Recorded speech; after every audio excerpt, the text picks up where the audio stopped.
साहब, हमारे बीएसए साहब जिला पीलीभीत, एबीएसए साहब, ठीक है, खंड शिक्षा अधिकारी पूरनपुर, इन सबके नेतृत्व में, ठीक है, और इन सबके आदेशों के अनुसार हम ये चाह रहे हैं कि बच्चों की पढ़ाई जो है बेसिक शिक्षा विभाग में एक गुणवत्ता युक्त पढ़ाई मिले। हम लोग व्हाट्सएप से जुड़े हैं मगर हमें बच्चों को वो सीख नहीं दे पा रहे जो हमें देना चाहिए, इसलिए हमने वीडियो के माध्यम से हम बच्चों को पढ़ाना सिखाएंगे, ठीक है। और हमारा चैनल है, आपको बस ये करना है, इस चैनल को ज़्यादा से ज़्यादा आपको शेयर करना है और सब्सक्राइब करना है, ठीक है। और हम लोग प्रतिदिन आपके लिए ये वीडियोस डालते रहेंगे, ठीक है। इन वीडियोस में हमारे साथ हैं रविंद्र कश्यप, ठीक। हम लोग मिलकर ये वीडियो हमेशा रोज़ बनाते रहेंगे और बच्चों तक पहुंचाते रहने की जिम्मेदारी आप सब टीचरों की होगी, ठीक है। तो हम शुरू करते हैं संख्याएं, ठीक है। आप सभी बच्चे जानते हैं कि नंबर्स क्या होते हैं, ठीक है। तो नंबर्स की बात अगर हम करें तो हम अक्सर हम बाजार जाते हैं तो 1 2 3 2 टॉफ़ी ले लेते हैं, 12 केले ले लेते हैं, हमने 1 किलो सेब तुलवा उसमें 6 सेब निकले, ठीक है। एक हमारा दोस्त आता है, वो कहता है भैया भैया हमें 5 रुपये दे दो। इस तरीके से क्या है, हम संख्याओं से प्रतिदिन खेलते हैं।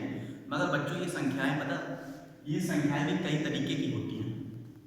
ये संख्याओं के प्रकार जो हैं अलग अलग से होते हैं। जैसे आप गए, आपने अपने भाई से 3 रुपये लिए, तो आपके पास कितनी संख्या है? 3। अब आपके भाई ने क्या कहा, आपका भाई अगले दिन आपसे 4 रुपये ले लेता है। कितने ले लेता है?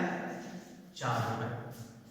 अब आप ये जानिए कि आपने उससे 3 रुपये लिए थे और वो आपसे ले गए 4 रुपये, तो कौन घाटे में रहा?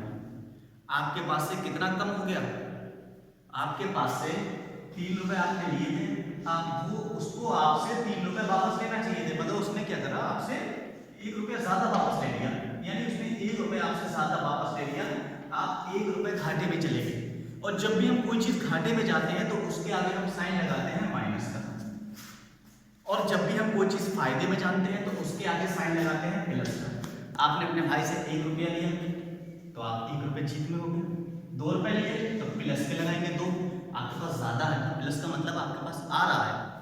3 रुपये लिए तो प्लस 3, 4 रुपये लिए तो प्लस 4, ऐसे जितने लेंगे। अगर उल्टा हो जाए, कोई आदमी आया और उसने आपसे 1 रुपया ले लिया, तो आप क्या हो गए? आप गरीब हो गए, आपके पास से चला गया पैसा, यानी आपके पास माइनस 1। 2 रुपये ले गए तो -2, 3 रुपये ले गए तो -3, ऐसे करके। तो आप ये चीज समझ रहे हैं कि संख्याएं हमारे पास प्लस में भी होती हैं और माइनस में भी होती हैं, ठीक है। अब आप ये सोचिए कि संख्याएं प्लस में होती हैं, माइनस में भी होती हैं। अब आपसे एक लड़के ने 4 रुपये लिए और फिर 4 रुपये वापस कर गया, तो उसके ऊपर आपका उधार बचा क्या? कुछ नहीं बचा। तो कुछ नहीं को हम क्या लिखते हैं? 0।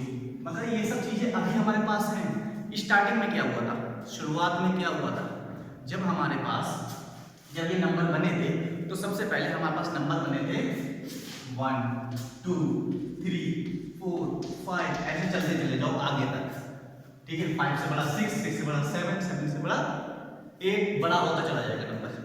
मगर उस समय हमारे पास 0 नहीं था। क्या नहीं था? 0।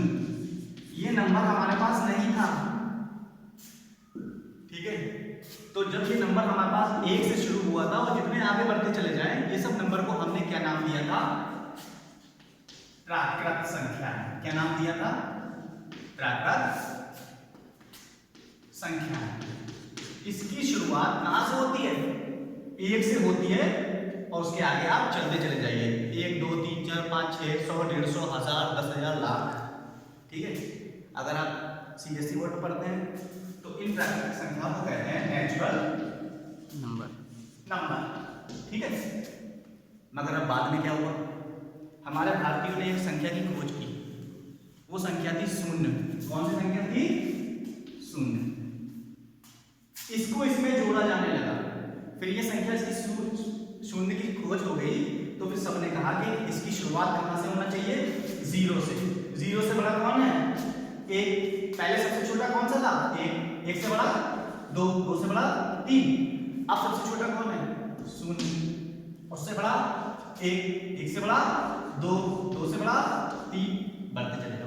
यानी जब इस संख्याओं में शून्य को सबसे छोटा माना गया, शुरुआत इसकी शून्य से शुरू कर दी और चलते चले जाओ, तब इन संख्या को कहा गया, क्या कहा गया?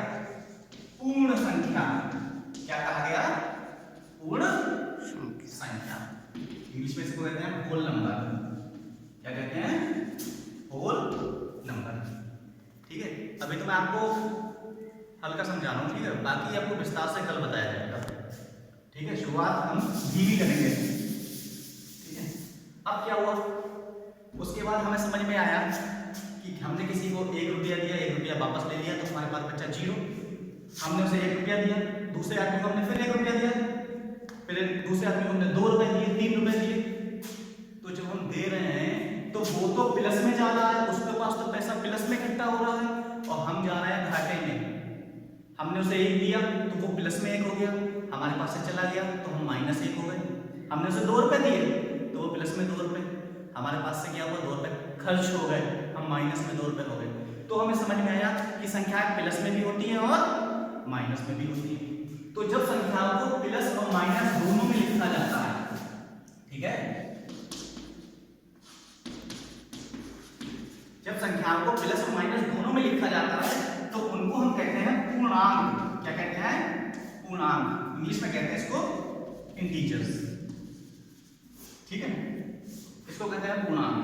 पूर्णांक का मतलब है संख्या आपकी प्लस में भी हो सकती है, जैसे +1, और संख्या आपकी माइनस में भी हो सकती है, संख्या आपकी 0 भी हो सकती है, संख्या आपकी माइनस में कोई सी भी हो सकती है, -5 भी हो सकती है, प्लस में 6 भी हो सकती है।